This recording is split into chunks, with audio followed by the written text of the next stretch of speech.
We're excited to announce that our very own podcasting platform, Zencastr, has become a new sponsor to the show. Check out the podcast's discount link in our show notes and stay tuned for why we love using Zen for the podcast.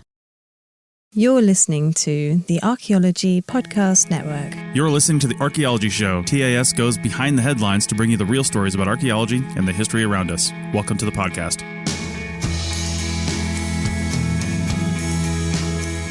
Hello and welcome to the Archaeology Podcast, episode 84, with Chris Webster and Richie Cruz, and this is the recording from the live show, You Call This Archaeology, from January 26th, 2019.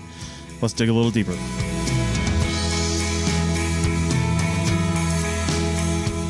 Welcome to You Call This Archaeology, episode 73.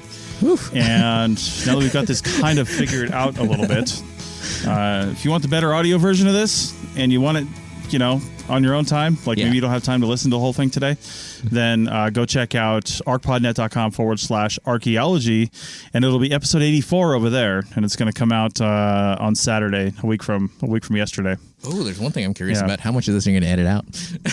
Well, I edited out certainly all the beginning, so yeah. Yep. Thanks, Michael. Sounds like something is not plugged all the way in. Check your ins and outs. I hear you, man. We're using some different equipment, so and it wasn't tested prior to this, at least in this room. He says much better now. Yeah, he says much better. So it's still not up to the quality that we really like to have, but it is better. So. Oh, man. See, this is why I need to get back in the field so I can get more money.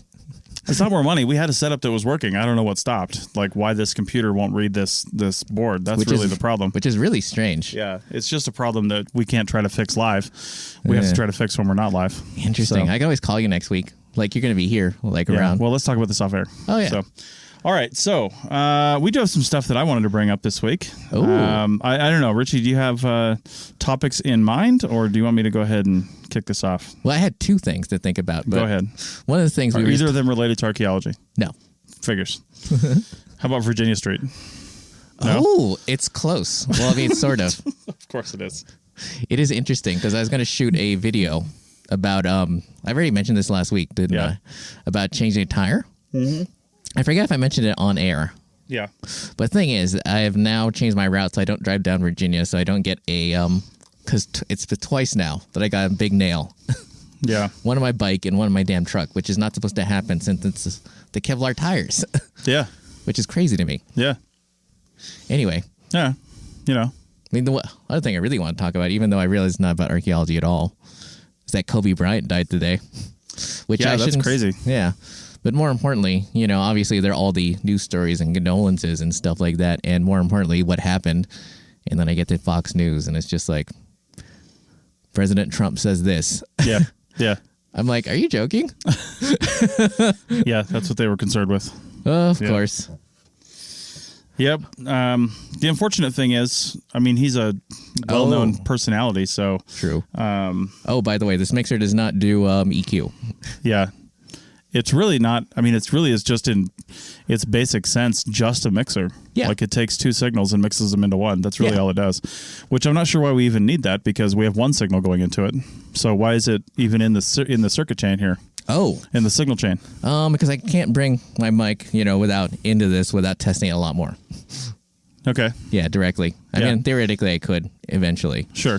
Yeah. It just doesn't seem like we're not mixing anything and it's not EQing, so True. I'm not really sure what its purpose is. Oh. Yeah. Well, when I was going to use it, I can plug it in my DSLR and then I can have two lav mics. Yeah. Okay. Well, that was what we're doing here, though. Oh, I know. Yeah. I'm wondering what its purpose is in this signal chain. Oh, because it's a USB. Okay. Sounds good. Yeah, but your mic is plugged in with a jack that would probably work in your computer. I know. So, I don't know. Anyway. So that's a topic for another type of show.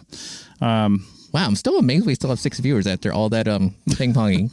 Yeah. Thanks for sticking with us. Hey, viewers, if you're viewing us, first give us a comment. We've got Michael commenting in here. I know there's other people in, so throw in a comment. Do you have questions? Have you seen anything in the news?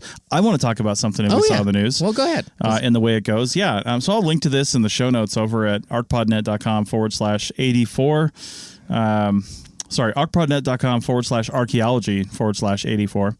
And the title of the article, it's from Archaeology World, and it's called "A Student found an ancient Canadian village that's 10,000 years older than the pyramids. Okay. I have two things wrong with two issues with that. The first one is students find lots of stuff because field schools are typically where a lot of academic archaeology is found. Yeah. And I mean, all but one of the people on that crew is a student, right? In some way or another. True. Whether you're talking about grad students that are being paid to be there, or students that paid to be there, it doesn't matter. Typically, they're mostly all students. So calling this person out as a student just doesn't make any sense. And I think it's a little bit degrading to the person. I mean, they're still an archaeologist, and true. It's just, I don't know. It's poor writing. The other one is the pyramids. Now, the initial mention in the article title here, I think should have been maybe in the body of the article, but the title is a little much. But then they say 10,000 years older than the pyramids. It should be the founding or making or construction of the pyramids first off, but because the pyramids still exist. True. But anyway, the article goes on to say some really cool stuff about this Canadian site it says 300 miles north of Victoria in British Columbia, which does make sense for a 14,000-year-old site because we're talking about either coastal migration or land bridge migration. Yeah. And so that fits for the time period because we have 14,000-year-old sites in Oregon and, leading, all the way up and some older stuff up in Alaska too. Yeah. But they make another comparison in this article to Egypt, and they say, they mention the pyramids again, first off, and then they say to understand how old that truly is, one has to consider that the ancient ruler of Egypt, Cleopatra, first off, not the only ancient ruler of Egypt, lived closer in time to you than she did to the creation of the pyramids. Who cares? And not even say when she ruled. Clearly, it was sometime, I don't even remember, but it was sometime we can look it up. Pre-zero.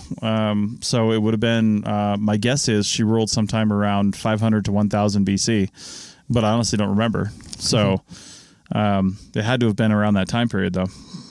Oh, there we go. See, she died around 30 BC. 30. Okay. Yeah. So anyway, that's just a weird comparison because they give nothing. They give no dates. They give no, comparison to it. And here too, the student who helped discover the site is a PhD student. So she's a graduate student. And more importantly, she'd already be earning money and teaching classes. Yeah. If she's a graduate student, like a PhD student, she's already an archaeologist. Yeah. She probably has an undergrad in archaeology or anthropology. I mean, I don't know, but that makes her an archaeologist. So they could have just said archaeologists discover and not call her out as a student. Who cares that she's a student? More importantly, she might have gone back after 10 years and in the field. Yeah. And exactly. And says she and her team began investigating the area. So just as we start whittling this down a little bit here, it sounds like she's probably running a field school or running a project. Yeah. And this is part of her dissertation research probably. And it belittles her as an archaeologist and as a professional, even if she's a PhD candidate. And it also, I wonder if this has something to do with her being a woman, to be honest. I mean, I hate to say that, but if it was a guy PhD student, they would have said archaeologist, but because it's a woman, it's like, oh, a student. More importantly, it's also a bad photo of her. If you go to the article, it's going to be a bad photo. I mean, I can't even tell if that's her, if it's just someone randomly on the site. There's no way to know. So, and I don't like it when articles aren't like the people who write the article don't own it. Like this just says it was written by the Archaeology World team. I guarantee you one person wrote this. I mean, maybe it was edited by a few different people, but it was probably not someone very senior, or alternatively, it might be someone who just doesn't want their name in there. Who knows? But the archaeology writing in here is just atrocious. Oh my God. You know really what this makes me think of? Eve, we were talking about it before the show, but that outdoor article where that person was basically looting arrowheads and outside was celebrating it. But that's not the important part. The important part is that if you go through the outside, the comments on the outside article, it's the most interesting thing. Yeah. It really is a microcosm of what people think about archaeology. So let's preface this by giving the context of the article before we start talking about it. Yeah, it's outside, for those of you who haven't been to a newsstand in a while, and I think that's everyone, is a magazine that's dedicated to the outdoor lifestyle. So it does reviews on tents, and it talks about cool places you can go and what to do there, and talks about hikes and whatnot. Mm-hmm. And this article was about a person who collects arrowheads. Yeah. And it was highlighting her and her, what she does. And obviously that is, it's interesting because it highlights the fact that a lot of people, they don't understand that the site is the important thing and not the and not the little tchotchkes you take away. Right. I mean, I had a good metaphor for it earlier in the week, but whatever. But the thing that interested me was the comments, because obviously they're the usual comments about disapproving archaeologists and then Sure. people calling archaeologists elitist and whatnot. Sure. But the one comment that really stood out to me was this one person that said, "Look, I don't see any archaeology in these subdivisions that you guys are going through and surveying. Yeah. Why don't you go overseas and just do all that archaeology stuff? Because that's where all the real archaeology is." And I'm like, wow.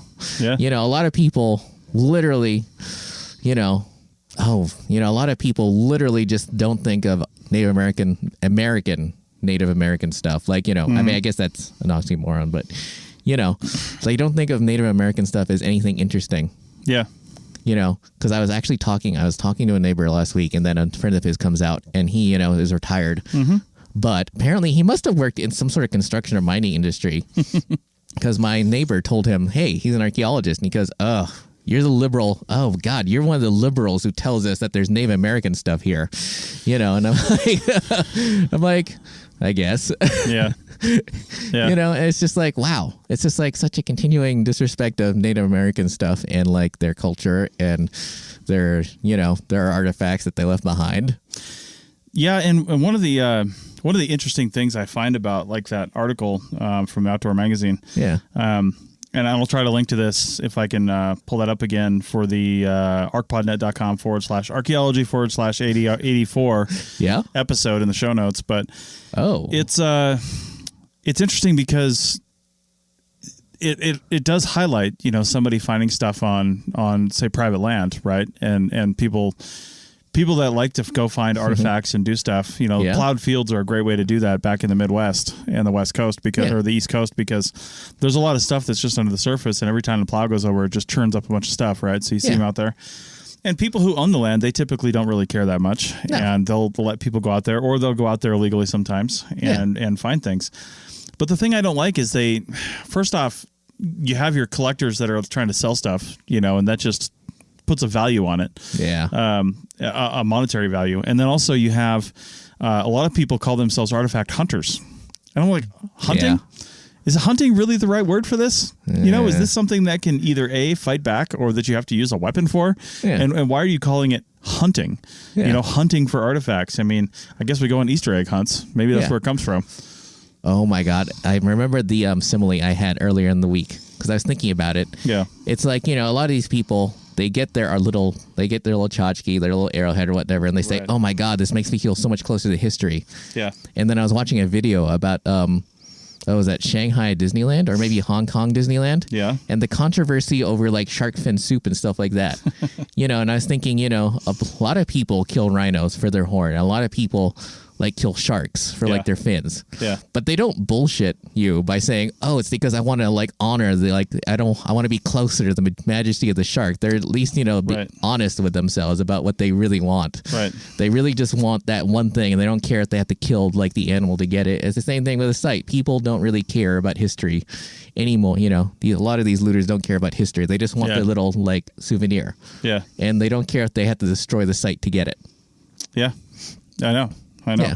People just look at the stuff. And, looking back at this link that's on Facebook, so what I'll have to link to is actually a Facebook link, because this is the Outdoor Channel's Facebook page that posted this. I don't think I realized that at first. Yeah, that's on where I'll be. An article. No, it's, wait, I forgot about that too. But it's the, that's where I got the comments from. Oh, by the way, if you look really closely at the photo, you see that she's actually in a field.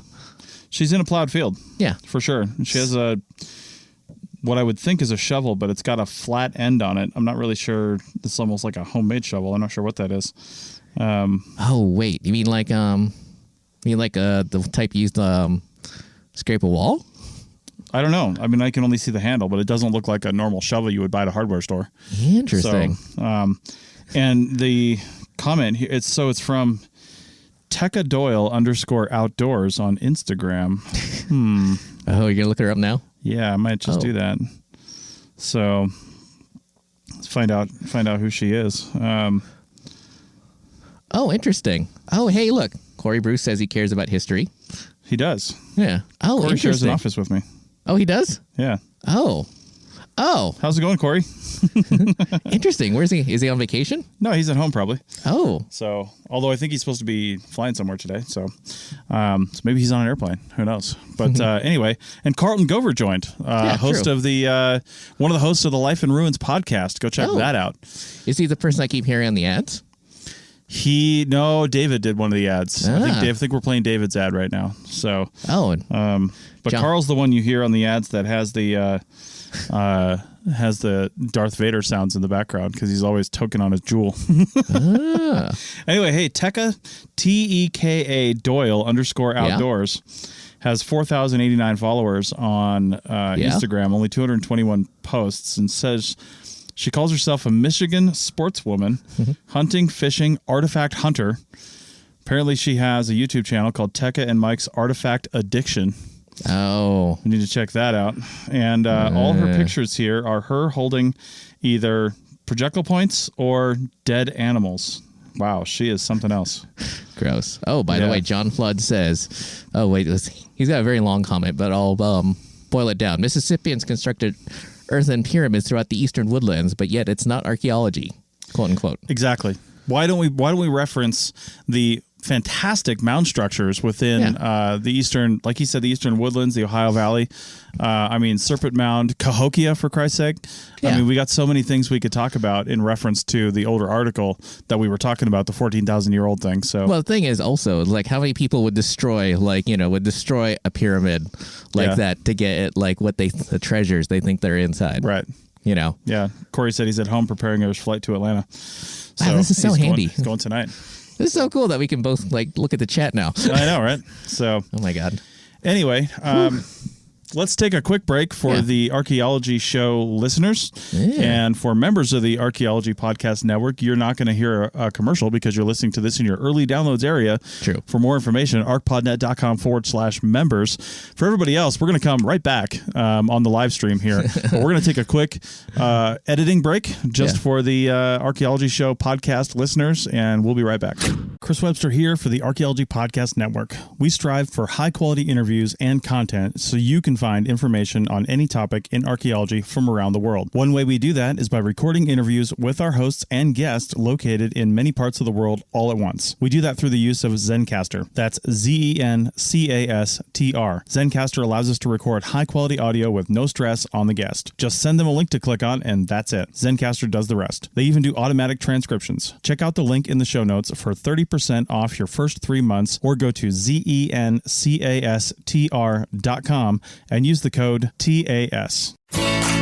Looking to expand your knowledge of X-rays and imaging in the archaeology field? Then check out An Introduction to Paleoradiography, a short online course offering professional training for archaeologists and affiliated disciplines. Created by archaeologist, radiographer, and lecturer James Elliott, the content of this course is based upon his research and teaching experience in higher education. It is approved by the Chartered Institute for Archaeologists as 4 hours of training. That's in the UK, for those of you that don't know. So don't miss out on this exciting opportunity for professional and personal development. For more information on pricing and course structure, visit paleoimaging.com. That's PALEO imaging.com, and look for the link in the show notes to this episode. Welcome back to episode 84 of the Archaeology Show on the Archaeology Podcast Network, but also episode 73 of You Call This Archaeology on YouTube and Twitch and Happy Archaeology Fun Time and right here on Facebook. Yeah. So. Oh my God. I mean, I was asking you about the Marquez Brownlee podcast before the show, but that's because the episode he just released was about all the stuff he goes through to produce his video. Yeah. And then today I was watching a YouTube video where someone was talking about how they spend basically 10 hours a day, 7 days a week on their YouTube channel. Mm-hmm. And then, he was making fun of the fact that people go up to him and are amazed, what, you spend more than an hour on this? Because, his videos are usually about 10 minutes long. So they assume it takes an hour from the beginning. Yeah, but they're really well produced. Yeah. The thing is, you see it all the time in his videos that he has a person there, he has staff basically. And then one of the things I didn't realize is that Marquez Brownlee, he has a big staff, 4 people and a big office and stuff like that. He didn't start out that way, though. That's Started true. out in his college dorm room. That's true. But, to make the videos he does now. Yeah. And then I was thinking, Jordan Harbinger, when they, at the end of the show, that's a good show, by the way. You should listen to that. Yeah. But, he always gives credit to his staff there too. Mm-hmm. And I realized, wow, it's just you. I realized you put in a lot of work for the amount of content that comes out. It's just you. Well, for the Archaeology Podcast Network, yes, the editing is just me. Yeah. But we do have... we have currently, including Tristan, who's the co-founder of the APN, him, and then 1, 2, 3, 4, at least 5 or 6 others that are helping with social media and marketing in the back end. And they're all volunteers except for one, Madison, who is our new advertising manager, because advertising is the thing that's going to pay for everything. Yeah, but that's a relatively recent development. That's in the last month. Yeah, before that, we were just haphazardly doing advertising. And you're right, I do a lot of work, and it is from an hour standpoint, I probably just do the most if you were going to quantify it, because editing is so time consuming. Yeah. And it would be nice. But the problem with audio editing as opposed to, say, video editing is in video editing, you can take and break those activities up. That's somebody's true. obviously, Marcus is recording it. Yeah. He's the person on camera. He's probably involved with maybe script development or how they're going to shoot the show, something like that. But then somebody else is possibly running the camera. I mean, I'm just guessing here. But with video, you got somebody doing that. But even in the production of the video, you might have one person who does a rough cut, and then another person that goes in and puts in the graphics and lower thirds and stuff like that. And then somebody else that maybe even does the final mastering of the whole thing, and then does all the posting to YouTube and stuff.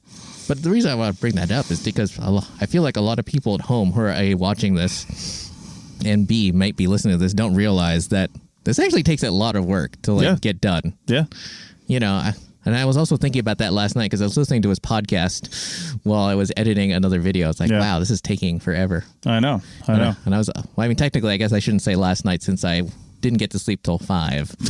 Literally, it's just oh my God, I can a few more minutes, just cutting here and cutting there and blah, blah, blah. So you woke up right before you came in here at 3:30? No, actually, I'm averaging 5 hours of sleep or so, which is crazy because my goal right now is to get as many videos as I can done before I head out in the field. Basically have a whole yearly, basically a slate for the whole year. There you go. There you go.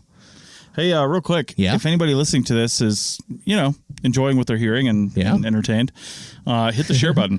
That too. Share it to a group you belong to that allows that, or share it to your own page. Yeah. So people can join in and learn something maybe. More importantly, it's always fun to respond to comments. Yes. So something I want to talk about now, just to switch gears a little bit, is boats. Oh. I'm always talking about boats now. Yeah. Oh, wait, is that closer to happening? Well, I mean, what do you mean? Oh, living? Yes. No, we're no closer to that at all. But what I do want to talk about is one of the reasons that I pulled the trigger on buying a boat last summer. Yeah. And I've got, for anybody who's interested in geeking out on this thing, I've got a 22-foot Mirage 217. It's a 1989. Yeah. Basically, single hull speedboat, and it's heavy, weighs about 5,000 pounds, about closer to 6, loaded up with fuel and stuff. Yeah. Our gear and things. Yeah. It's got a small cuddy cabin with basically a V-berth kind of thing, but it's got a queen size on the wide end, and then pinches down to your feet. I remember those. Lots of lights on the inside, and then what's called a bimini top, which is basically the top that just kind of folds up on a boat, but then a wraparound canvas to make it an enclosed tent area in the back. Yeah. And it's great. It's got a Chevy, what's the equivalent of it's a Mercruiser 7.1 liter, I think 7.1 or 7.4 liter engine, but it's equivalent of about a Chevy 454. Yeah. Big block with 330 horsepower engine. Yeah. So burns a ton of fuel. So geek out on that, but. Yeah. The reason, I love boats, right? I haven't owned one as an adult. We had them when I was a kid growing up all the time, right? We always owned boats, never really good boats. I mean, we weren't rich and had a ton of money. Yeah. My dad would find something for a couple grand with an engine on it, and we'd hope to get, a season out of it, water skiing and stuff. Oh my God. I was just thinking about that boat we found in Arizona last year in the mountains. Oh my God. Yeah. That's not the kind of boat I'm talking about. Anyway, so this thing was a good deal because we could, it was a good price, and it's very not fuel efficient, but we were able to like camp on it. And we're just, in fact, I was just talking to Corey today about, going up boating into Lake Tahoe this summer. And, we love spending the weekend on it, take it up on a Friday, leave on a Sunday, and just spend the whole weekend out there. And it's just amazing. But anyway, one of the reasons why I mentally decided to pull the trigger on it and why it became a business expense for me, which is if you own a business, try to expense everything you can, but you can't do it illegally. You have to have legitimate business uses for it, right? So one of the things a boat can be used for is, first off, taking clients out. That's a no-brainer. If I have clients, whether it's through DoneSafe, which I work through Corey on, or whether it's through my archaeology business or podcast clients, I mean, it's like owning a vehicle or owning a vacation home. A lot of companies own like suites in hotels and things like that where they can just bring clients. Those are all business expenses, right? Yeah. Oh my God. Yeah. If you get like that bigger boat like you're planning to, you can always turn like the main salon into like, a recording studio / recording, like, like a background sort of space. Yeah, that would be good for video. But as far as podcasting goes, I'm definitely looking for a bigger boat with a third stateroom that can be turned into a recording studio. Yeah. Yeah. Because most of the ones I'm looking at have 2 full staterooms and then sometimes usually a smaller third or a full third, depending on the size of the boat. But anyway, point is with this boat, well, I do want to sell it eventually. It's not a forever boat. Yeah. It's just a starter boat for me. And, it's a jumping off point to bigger and better things. But one of the things I want to do with it, and I want to see if anybody that's still listening has any comments or ideas on this, but my initial thought was Lake Tahoe has a lot of history to it. That's true, too. A lot of history. And we're looking at keeping the boat up at Lake Tahoe this summer, but I would only do that if I can get this project off the ground because, A, it's really expensive to keep the boat in the lake at Lake Tahoe. It's about $1,000 a month. Wow. Versus the $200 a month we're paying in Pittsburgh Marina in California, right? So it's about $1,000 a month to keep it in a slip up at Lake Tahoe. So it has to pay for itself eventually. Well, it either has to pay for itself or I don't even care if it does pay for itself. I want it to be able to justify the expense though and put together another podcast. So I was thinking about a new podcast series, 2 things. One, a new podcast series where it's basically like the history of Lake Tahoe by boat. And because there's a lot of stuff that we would include visuals on the show notes, but it would be basically doing some research and, maybe hitting Lake Tahoe from starting it north because Lakes are round, of course. Yeah. And Tahoe's mostly round. It's kind of egg-shaped. But start it maybe north and then do it in 15-degree increments or something like that. What's the history of this 15-degree increment? And talk about that, right? Yeah. And then take those podcasts, take that audio, and promote it as something people that do have boats can go out on Lake Tahoe. You can rent boats on Lake Tahoe.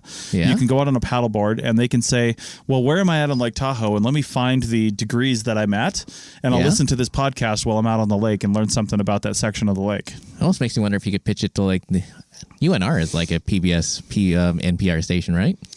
I guess, but I want to do this as a podcast. Yeah, I don't want to be overproduced in something that, whatever. I want to do it as a podcast. Well, almost a travel podcast, really, but history focused. Yeah. And then the other thing would be carrying that on to other places. Like right now we have our boat in the Delta. Yeah. What's called the Delta, the Sacramento River Delta or the San Joaquin River Delta. They kind of converge right where our marina is. Yeah. And it all leads over to San Francisco Bay. It's first, what's that first bay just north of San Francisco? Is that San Joaquin Bay or something? What is that bay? Oh, wait. Suisun Bay? Oh, God. You mean Suisun Bay? Suisun? I don't know how to pronounce it, but. That's that used to be really famous because that's where the Navy used to have a reserve fleet. Oh, nice. Yeah. Yeah. And then, obviously they were all painted in lead, so that took a while to get cleaned up. I can imagine, yeah. But anyway, I've thought about continuing that on there, except it's way more difficult. Just looking up the history of the Delta, first off, it changes rapidly. Yeah. But I wouldn't say rapidly, but over the last 100 years, the bars form and landforms change, and people have dug out other pathways, through the Delta because it's basically sand and clay, and you can just dig it out, and it's super easy. There's not a lot of rock, and but there's thousands of miles of channels and river systems and things like that between basically the Pittsburgh area, so north of San Francisco, north of Berkeley, and Corey Bruce said the mothball fleet in Martinez. Yeah. Oh, wait, maybe Maybe I was Corey's thinking something else. lived in that area. He spent a lot of time in the Delta. Yeah. So, but I'd probably have to get like another like local historians or something to go around with me and help create a podcast series for those areas. But you'd have to find a way to let people know how to find it quickly. That's why I love the Lake Tahoe idea, where it's like, if we promote this well enough, they can be like, you include a little map with each podcast and say, oh, so I'm sitting here at 280 to 295 degrees. Let's listen to that episode, and find out all the things about it. Yeah. So he said you can take the Delta from Pittsburgh to Sacramento. I know. You can take it to Stockton too. And I've really wanted to do that, but that is a long trip. Yeah. But you can take it all the way by boat, all the way up to Sacramento. Ooh. Yeah. We actually thought about putting the boat in the water at Sacramento because it's closer to Reno. Yeah. But then you're just kind of limited to linear passages, That's true. Yeah. But then, you'd probably be able to see it more often. More importantly, once the weather gets really nice. Well, yeah. I mean, once the weather gets better, we're going to definitely bring it back over the hill here. Which is really crazy because it almost feels like the weather's already nice. I know. So, but it's still tough to have the boat over here because Tahoe's not nice from a weather standpoint. It's really cold, and we're not going to bring it up there. But also, as long as it still is freezing at night occasionally, I just don't want to bother with winterizing the boat. Just in case. You know what I mean? I mean, one night of freezing is not going to kill the engine. Even 2 or 3 nights of freezing is not going to kill the engine. But you get like a week of deep freezing, and you'll crack your block in a heartbeat. And any other water that happens to have, our boat is super tight. We never have water in our bilge. And the bilge is, for those that don't know, the lowest point on the boat. Yeah. And in our boat, it's right below the engine. That's where our bilge pump is. Because the engine's kind of suspended, and then right below the engine is the bilge, and then there's the plug going out the back, and the bilge pump actually ejects water out of there. Yeah. And there's never any water in there. Ever. It's great. We just have a really well sealed up and tight boat. But the point is, if there is any water, even in any tiny cracks, the freeze thaw cycle. That's true. Out in the desert. Any tiny amount of water gets in there and then it freezes. It just splits a little bit. Yeah. Then you can hold more water in there. That's true. Then it freezes, splits a little bit. Then you're done. But interesting. Well, what sort of what were you thinking about in terms of subjects? Were you thinking about the shipwrecks or the housing or the I'm thinking about stories? Everything, and it might take a number of episodes for one set of coordinates, right? For one arc on the compass rose, because I want to start with I want to categorize it with depending on what we have, right? Yeah. Like some areas are going to have more information than others, but let's say we have one area with all the information, right? So we have early Paiute that used to live up there. They live up there during the summertime, gather pine nuts and things like that. Yeah. And then come back down to the Washoe Valley in the wintertime. Yeah. So if we have any prehistoric sites, we'd want to do that research, find out where the prehistoric sites are, see what's been written about up there. Yeah. Talk about those, and then talk about the early historic settlement.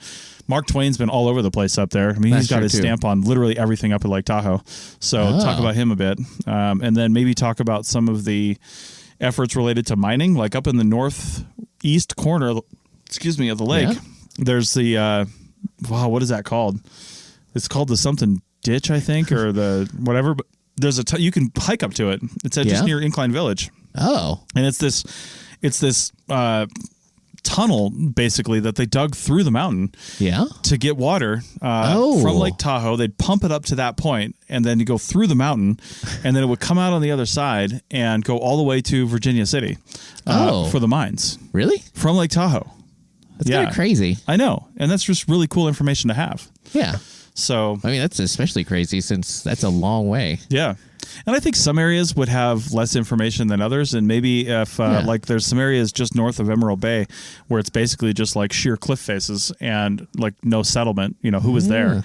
So you could do like a general history of that area. Maybe you could talk about some of the geology, bring that in. Because there's also some interesting things about Lake Tahoe. Like, for example, there's I saw a geological presentation on Lake Tahoe up here at Coffee Bar a couple of years ago, actually. Oh, I remember that. Yeah. Oh, did you go to that? Yeah. Yeah. Forgot you were at that. Yeah. And they were talking about, one of the things that really shocked me is they were talking about how shallow it is up near Kings Beach and over near Tahoe City. And this is on the north end and kind of the northwest end for those that don't know. Yeah. And like if you're in a sailboat, we were on a friend's sailboat, and when the lake level was really low, like 3 or 4 years ago, like he couldn't put in at Kings Beach anymore because he had a swing keel so he could bring it up. Yeah. But then the boats are like really unstable when it's up, so you want to have it down, and it was really difficult to put in up at that lake at that point. But that's just a shelf. And if that shelf ever collapses, like the one did, they have evidence of a shelf collapsing on the eastern side of the lake. Yeah. And there's also evidence that when that shelf collapsed, it created basically an oscillating tidal wave that there's evidence of up in the hills. Really?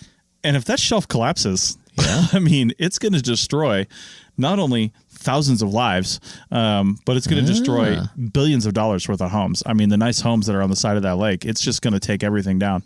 So, and it's not going to be pretty. I mean, because the lake is so steep on either side. When a massive wave hits the other side of the lake, it goes up, builds up a whole bunch more kinetic energy, comes right back down into the lake, and it continues on to the other side. And it's just going to go back and forth, back and forth, back and forth until it dies. Interesting. And in the process, it's going to destroy everything. I was going to say, it's like those the kinetic balls. Yeah, exactly. Remember that? I don't know if anyone remembers those. They're called... they have a name? Yeah, they're called Einstein... balls or something. Somebody invented them, a famous physicist or something. I thought, what are those called? Oh. Anyway, they have a name if you look for them. Yeah. I didn't know that. So, yeah. Anyway. Yeah. So that's what I want to do. I think that would be super cool. It would take a ton of research, and I need to build up some other things in my life that will allow me the time to put into that, because podcasting like this is relatively easy. I mean, I've got a few interviews to do this coming week. Ooh. And it's just... for the APN? Huh? For the APN, yeah. And all that stuff is basically pretty simple. And it's... anything you can talk about? I haven't done them yet. So. But I meant, any guest you can mention? Well, let's see. We have one set up for Archaeotech on Tuesday, which will come out in a week and a half. Yeah. Who are we interviewing? The 28th. We are interviewing Hector A. Orengo. Could be Orengo, but I think it's Orengo. And he is going to be talking about combination of drone-based photogrammetry and artificial intelligence for automated archaeological survey. Ooh. I have been talking about this for years. Yes. Oh, my God. Kind of forgot we were interviewing him because this got scheduled like a month and a half ago. Cool. That is going to be super cool. So he has held postdoctoral positions at the CNRS. I don't know what that stands for. We'll find out. In France and at the University of Nottingham, Sheffield, and Cambridge in the UK. Currently a Ramon A. Cajal researcher at the Catalan Institute for Classical Archaeology in Spain, where he co-directs the Landscape Archaeology Research Group, and an honorary research associate at the McDonald Institute for Archaeological Research, University of Cambridge. Oh my God, that reminds me super cool interview. Of one of the coolest things that came out of CES. It's not available yet, this particular module, because we were talking about it last week. We were talking about action cameras, and one of the action cameras is it's modular, so you can have the 360 camera, but they've got a special attachment that you can put on a drone and effectively turn your drone into a flying 360-degree camera. Yeah. That way you can that way it's not just like a flat photo it's very difficult to describe on a podcast, but basically, you're just not looking at a photo. You can actually look at it. You can look at the landscape from any view you want. Because, we obviously know that sometimes when you walk up to a site, it doesn't look like a site from one angle, but if you walk at it from another angle, it looks like a site. Yeah. And so by having a 360-degree, basically by being able to turn your drone to a 360-degree camera, you can basically look at the landscape in any view you want. Nice. Yeah. And, that's the wave of the future, man. Yeah. And it's here. It's not here right now, but it'll be here in a month or two. Right. Which is really crazy. Well, Corey just sent me a link with something I know we're going to want to talk about. Yeah. And we'll talk about that in just a second. Oh. For now, let's take our last break for the Archaeology Show, episode 84. Again, if you want this commercial free, either find us live here on Facebook or YouTube or Twitch at Happy Archaeology Fun Time. Yeah. Or join us, arcpodnet.com/members, and check out the early download section where you can hear commercial-free versions of all of our episodes before they come out to the rest of the public. Yeah. So let's take that quick break and we'll be right back. You may have heard my pitch for membership. It's a great idea and really helps out. However, you can also support us by picking up a fun t-shirt, sticker, or something from a large selection of items from our TeePublic store. Head over to arcpodnet.com/shop for a link. That's arcpodnet.com/shop to pick up some fun swag and support the show. Welcome back to episode 84 of the Archaeology Show, and welcome back to all the people who never left on the live recording. So if you want to catch us live, again, Happy Archaeology Fun Time on YouTube and Twitch, and then and Richie's Happy Archaeology Fun Time website. Yeah. And then, of course, facebook.com/archpodnet, ARCHPODNET. So Corey sent me on another messaging service that we use an article about something Richie and I have talked about quite a bit, the Rivian electric truck. And it says that they announced that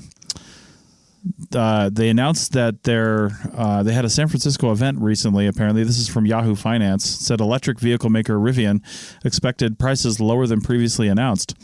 And they were already pretty good prices. We've been talking about the Rivian for a while. Ooh, there it is. And I don't know what the lower prices were announced. I haven't clicked into this article maybe it's yet. the fact that Ford was able to negotiate with their suppliers or something. Yeah? Yeah. Because that's the one thing that would make me hesitant with this truck versus, say, the Tesla truck, is this is an upstart truck manufacturer, and like, what's their support going to be like? You know, I mean, Tesla is also relatively new. True. But they quickly established themselves. They've got dealerships all around the nation. True. They've got a network of charging capability. They've established in a really quick period of time, because of the money that Elon Musk has put into it. Yeah. They've established themselves as an auto manufacturer, and I think it's a relatively trusted one. They're all over the place, but these guys are brand new. True, but then Ford invested in them. It's like you probably haven't been to too many places in the Bay Area, but Ford has this, these electric bikes. But unlike some of the ones we had here in Reno, you have to bring them back to the docking station. Oh, right. Yeah. And they've got the big Ford logo on the side, and obviously that's a money loser, and yet they're still supporting that. Right. It's interesting. Actually, have you seen the rental bikes out by the museum? Here in Reno? Yeah. No, I haven't been down there much. Oh. Yeah. Like, I see them parked outside all the time. That's probably nice. a little bit of a segue. Yeah. But back to the Rivian. I mean, that is the biggest thing I would worry about when you're going to spend 40 to 60 grand on a vehicle, no matter what it kind of is, no matter who makes it. You want to know about support. You know, what happens, especially with this newer technology, what happens when something factory-related breaks? I mean, obviously, if you need body work, somebody else can do that, but... more importantly, like a manufacturer, like, I don't know, like you have Sonos speakers, right? Yeah. Have you heard about the controversy with them? You mean them not supporting the older speakers? Yes. Yeah, that's a little bit of a worry. I hadn't even actually thought about that, because I've got the... so one of my speakers I don't think it would matter for. I've got the Sonos play bar, and that hooks via optical cord to my TV, right? Oh. I think that will always work. Yeah. But my Sonos Play 1 will literally plug into nothing. See? It has to be used wirelessly. And that's what makes me worry about some of these advanced electric vehicles. Like, they can just say, "Oh, it's time for you to buy a new vehicle. We're gonna send one last firmware update that kind of like spikes it." Yeah. I mean, what the heck? You know? I mean, I'm still driving like my old convertible, which is like from '89. Yeah. And Volkswagen can't do anything about it. They really can't. It's out of their hands. That's the other weird relationship we're starting to have with cars. I think it's leading to a future similar to a lot of science fiction futures where we don't actually own cars.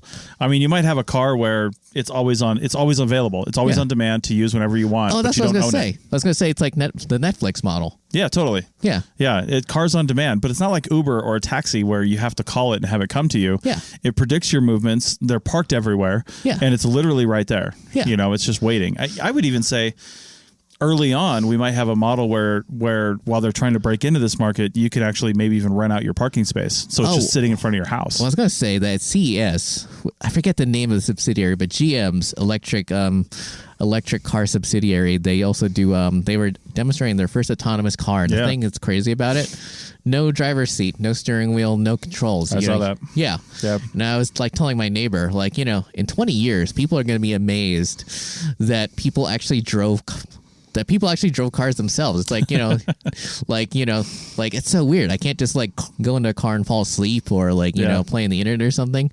Yeah. Like, think about it. You know, when was the last time you got an elevator and said, I really wish there was someone here to operate the elevator? I know. I mean, we just forget how much things have changed. I've done a lot of plane. I've been on, let's see, 2, 4, 6, 8, 9, 11, Yeah. 12, 13, 14. I've been on 15 separate legs of plane flights in the last month. Yeah. A month and a half. Yeah. And it's amazing how we just take that for granted. Like we get in, we sit down, we're not concerned with who's up front. We know somebody's up there, but we're not concerned with it. But they're more like they're more like a passenger now. Well, yeah, and they truly are. The pilots are. But we sit down and we just, we pull out our laptops, we pull out our iPads and our phones, and we just do stuff. And we're so used to that. Why is that so foreign for most people for cars? See? I want to sit in a car and do the exact same thing. And yet, no, we're like, I need to drive my car. See? Let's take an example again from aviation. Yeah. I'm a pilot. Yeah. I love to fly planes. I know lots of pilots. I hang out with them all the time, right? I know lots of people that have planes because I'm in the Civil Air Patrol. But I'll tell you what, these guys don't get in a commercial airplane after flying their own airplane and go, this sucks. I wish I could be flying it. No, that's not entirely true. They would love to fly a 737. Wait, you mean the one they just grounded?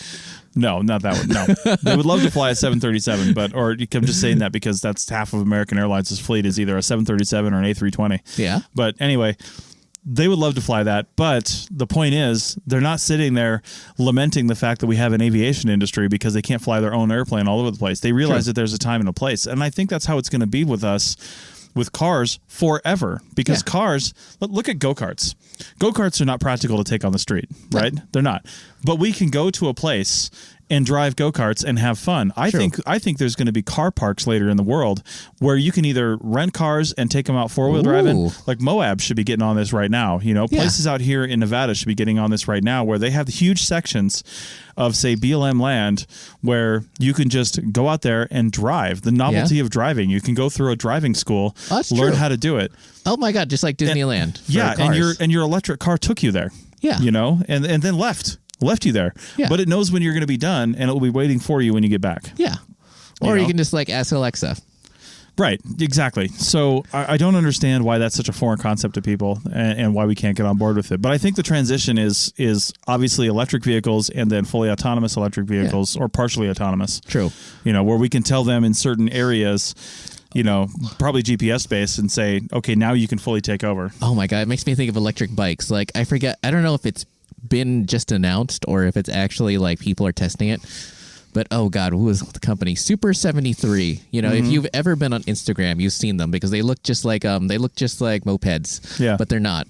They're like electric bicycles. And guess what they just announced? Yeah, they're a new electric bike that has a 75-mile range. Oh, yeah, and front and rear suspension. Nice. Yeah, which to me is wow, that's we've literally come from homemade bicycles, electric bikes that I used to see going around town to that. Question for you. 75 miles sounds like a lot. Yeah. My bike theoretically is supposed to have a 40-mile range. Yeah. Do you know, because you've done a lot more research than I have into this, is that a standard range or is that above and below? No, that's my standard. 40, my 40.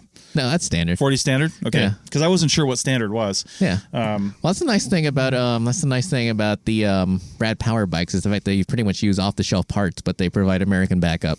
Yeah. Whereas if you buy something off Amazon, theoretically there's literally only 3 electric suppliers of electric motors and batteries and stuff, but most of those companies you buy off Amazon, there's no one behind them. Right. It's basically just shipped to you straight from China, and then if something goes wrong, you're kind of SOL. Sort of. Yeah. Or alternatively, you just get handy with a soldering iron and just go on eBay.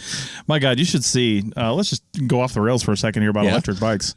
I belong to the Rad Power e-bike owners group or whatever on Facebook. Yeah. And I just kind of lurk in that group and watch it. And it's so amazing to me. Yeah. The types of posts that are in that group. A lot of people that are either thinking about buying a bike or have bought a bike. And I feel like a lot of the owners of e-bikes Yeah. have never owned a bike that costs more than $200 or $300 before. Really? So they're treating this expensive bicycle. Yeah, because I mean, let's be honest. You know, the people that are riding $4,000 road bikes would never touch an e-bike, right? Because that's like sacrilege to them. True. And they're also nowhere to be found during this cold time of the year, I notice, when I go out biking. Yeah, exactly.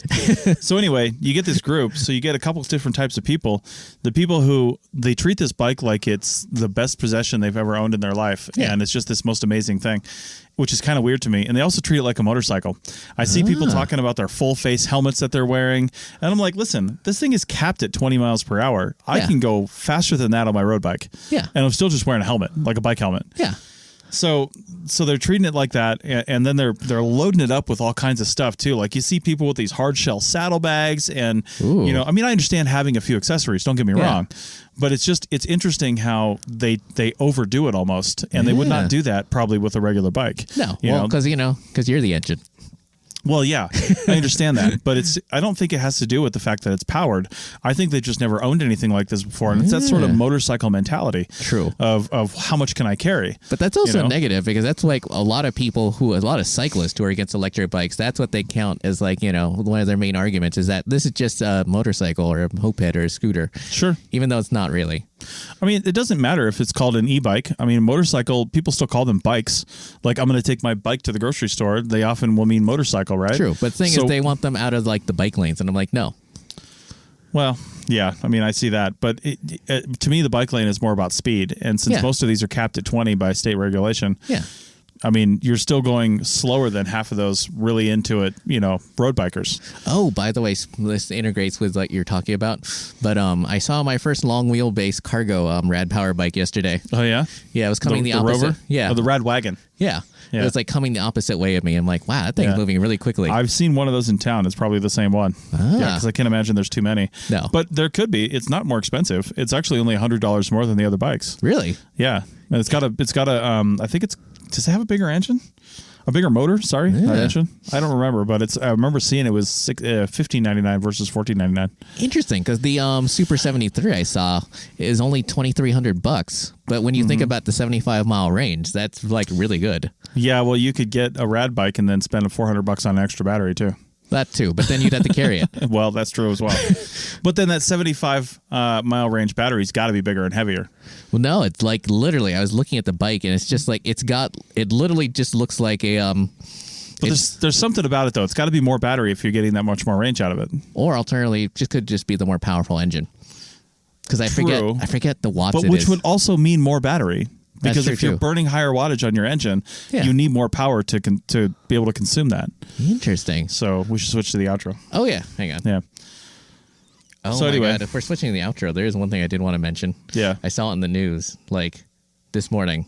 Mm-hmm. You know, someone down the street bought an apartment building. It's not like a crappy apartment building. It's a really, it's like but it's still an apartment building. Mm-hmm. And they immediately raised the rents by, I want to say 53 or 54%. And then they've the local newspaper here, for people who aren't familiar with it, the Reno Gazette Journal, was like listed the price. I'm like, my God, that's almost about the same as what you and Rachel were paying at the Montage. And I was thinking, man, like some of the people are coming to town and just like buying these apartments and jacking up the rent, like effectively doubling the rent. It's like they really have no clue about what they're buying or the market. Because here's the problem though; those apartments aren't empty. Now people are buying them. Well, I mean, we'll see. Because, it's one thing to rent an apartment at the Montage and have because you had you had a gym. Oh, we had all kinds of nice amenities. Yeah, you had a pool, you had a barbecue area, etc. Yeah. And now they're trying to charge the same amount for basically a regular apartment. Yeah, that's the only reason I would paid what I did at the Montage, which is a high-rise condo building in Reno. Yeah. The only reason I did that was for the amenities. I never would have paid. We were paying $1,500 a month. I'm not ashamed to say that. Yeah. But it was for a 967 square foot 1-bedroom apartment. Yeah. Had washer and dryer. It was on the 12th floor. But like Richie said, I mean, we had a nice full length swimming pool that I could do laps in. 2 hot tubs out there. Everything, all that was open 24 hours a day. Yeah. Or closed at midnight, I think. But either way, late enough. And storage down below. We had Yeah. storage on the 4th floor See? and bicycles, separate bicycle storage rooms. Yeah. Which would have been real tough to get my rad bike up there, to be honest. That thing is not light. But to get it up on the wall, that's how they stored. Oh. Yeah, with the hook on the wall. Oh, those things. Yeah. There were storage. There were places along a railing where you could just attach up to that. But, man. Anyway, it was. And then you had the that's what you doorman? get. We had 24-hour door service. And then where- didn't they like give you coffee or something in the morning? Yeah, they always had coffee and muffins in the morning from My Favorite Muffin. Or from, what's that one on California? Oh, wait. Oh, You God. I know what what I'm you're talking about. Yeah. Yeah, some muffin place. Anyway, it was great. God, I forgot about that. Yeah. I would grab a cup of coffee and a muffin on my way out the door on the way here Yeah, but I mean, who would pay that for like a regular with apartment? no amenities. Yes. Yeah. Not even a manager in sight. It's know. just like a regular apartment building. Well, we're doing it now. Now we're paying $17.50 a month with mortgage and HOA True. for nothing for our townhouse where we get no service. But it's just because we own it and we have a townhouse. Who gives a crap? I'm all about what are you getting for this thing? And I'm not getting the same value I am here as I was at the Montage. I have more space, but that's just more space for my garbage, and True, I don't need more space. But you also don't have the danger of someone like kicking you out. Like, Well, we landlord. kind of do though, because somebody's going to buy that complex, I think, within the next 5 years and mow it down. You think so? Yeah, but you get market value for it anyway. I'll be ready to sell by then. Yeah. So, hell, I'll be ready to sell in a year. So, and then I'll move into my 500 square foot boat and be happy with it. So, Interesting. It's almost as much room as I got in my apartment. I might be wrong. Yeah, I was looking at it. Most of your 50 footers are, your bedroom's generally 10 or 12 by 10 or 12 feet for the stateroom. And then the salon is, 20 feet by 10 feet, give or take, whatever the beam is. Yeah. And then you add some of the other spaces there, depending on what you count as square footage, probably less than 500 square feet, to be honest. But then, do you count all the storage? Do you count the lazarette, which is the storage under the rear cockpit? Sometimes there's like a full dropped-in. Like I saw a boat that had, a lot of times it's called the lazarette. So when you walk onto the aft end of like the boxy end of one of those big motor yachts, that's called the cockpit, which is weird to me because in airplanes, the cockpit is where you drive. Yeah. But in these, the cockpit is in the back. It's called the helm or the the lower or upper helm, where they actually steer. But the cockpit is in the back in the transom area of a boat. But underneath that, there's usually storage compartments. And some boats just have big holes where you can jam stuff like ropes and lines and stuff like that. Yeah. But some of them have, like, you open it and you can, like, take these ladder down. And I saw one, I was looking at a YouTube video, one that had like a deep freezer back there, like a chest freezer. Wow. And like a whole bunch of storage and stuff like that. I mean, does that count in your square footage? Ooh. I would think it probably should. Depends on how to calculate it. Yeah, I don't know. Interesting. But you never see square footage on boats, though. You only see length and beam. Beam is the width. Yeah. Oh, more importantly, are you going to try to visit some of the more famous like places where people like set up their boat like for free, and just like like the like in the Bay Area? I remember there are certain spots that were famous for like they were basically illegally mooring their boats there. I have no idea, but I'd love to check it out. Yeah. So it's kind of like the boating equivalent of that place in the Southern California desert where people like Slab City. Yeah. I know what you're talking about. Yeah. Yep. Oh, I should probably throw this out there before I forget. I was thinking about it, for people at home, because I already talked with Chris about this. Yeah. So I'm not sure we're going to be able to get it set up next week. But basically, since it's the turn of the decade, I mean, technically the decade ends like this December. Not, December this happened. Bullshit. We're in the 20s. Fine. The decade ended. But more importantly, a lot of people were doing retrospectives on like what it's like to use this equipment or that equipment, because like a lot of people think that to get in the podcasting, you need like a lot of like, there are literally people who like have recorded like one podcast or even no podcast. Like, at least one person who's like recorded nothing with all their equipment. They spent like hundreds and hundreds and hundreds of dollars on equipment. Yeah. And yet you don't really need any of that. No. And so lately I bought a whole bunch of equipment, mainly to do live streaming at home. Mm-hmm. Like these technically, even though they say realistic, they're actually manufactured by Shure for a Radio Shack. And so they're real Shure mics. Yeah. Wow, it's nice and heavy. Yeah. And like one of these I paid $15 for. And the other I paid like $25, but it came with the box and all the original stuff on it. And I forget what Radio Shack asked Shure to model these mics after, but they're modeled after, an Electro Voice. Yeah. Yeah. Nice. And and it's like, if you know where to look, you can get equipment for super cheap. And wait, hopefully this doesn't. Oh, good. And I got like a recorder. This is like if you were listening to This American Life when they first started, this is what they would have been using. Something like this. Wow. This is like one of the, or if you were like being interrogated by the police in like the early 2000s. It's got 2 XLR inputs on the bottom of it. Yeah, and they're powered. They're 48. Yeah. You know, in fact, they actually, you know, and I was actually using it. The sound quality of it isn't bad, but I was thinking, even though it's like digital, and even though it probably isn't going to be that much different, I was thinking I'm going to challenge Chris to see if we can record a podcast with it and see if it sounds just as good. Because this podcast, all this stuff that I've got here costs less than the price of a Zoom H1N, which is like $100 recorder. That's generally considered an entry-level recorder. So basically, this costs all less than that. Well, I have no doubt that this would record, the actual audio recording would be okay. It really depends on the options for the type of file. I like to record a WAV file that's 48 kilohertz by 24-bit depth. It should. Yeah. But the other thing would be, sure, the digital recording is one thing, but really what makes a recording is the microphone. So how do these sound is the question. That's what I'm curious about, too. Because I could plug these into this. We could use them right here. Yeah. You know, they're just XLR mics. We don't need to test that thing out if we just want to test the mics out. Ooh, we could try that, too. Yeah. But, so basically we'll see what we can get done next week. Yeah.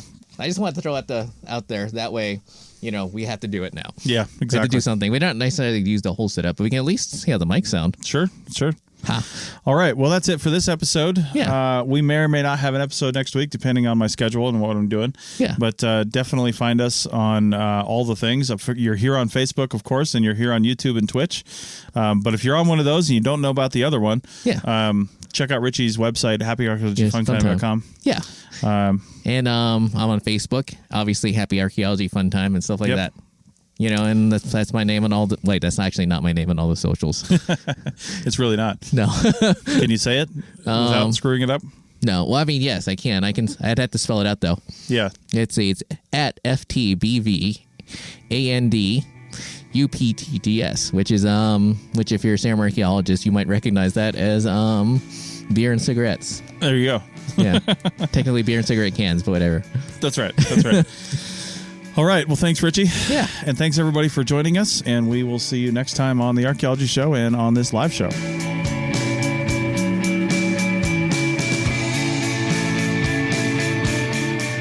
Thanks for listening to the Archaeology Podcast. We hope you enjoyed it. You can provide feedback using the contact button on the right side of the website at www.archaeologypodcastnetwork.com/archaeology. Or you can email Chris at archaeologypodcastnetwork.com. Please like and share the show wherever you saw it so more people can have a chance to listen and learn. Send us show suggestions and follow ArcPodNet on Twitter and Instagram. This show is produced by the Archaeology Podcast Network. Opinions are solely those of the hosts and guests of the show. However, the APN stands by their hosts. Special thanks to the band Sea Hero for letting us use their song I Wish You'd Look. Check out their albums on Bandcamp at seahero.bandcamp.com. Check out our next episode in 2 weeks, and in the meantime, keep learning, keep discovering new things, and keep listening to the Archaeology Podcast Network. Have an awesome day.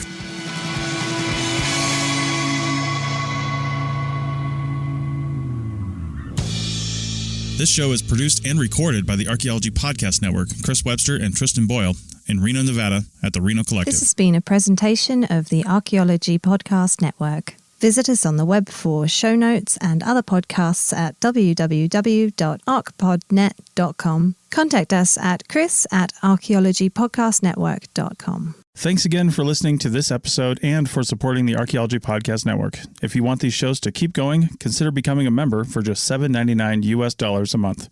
That's cheaper than a venti quad eggnog latte. Go to archpodnet.com/members for more info.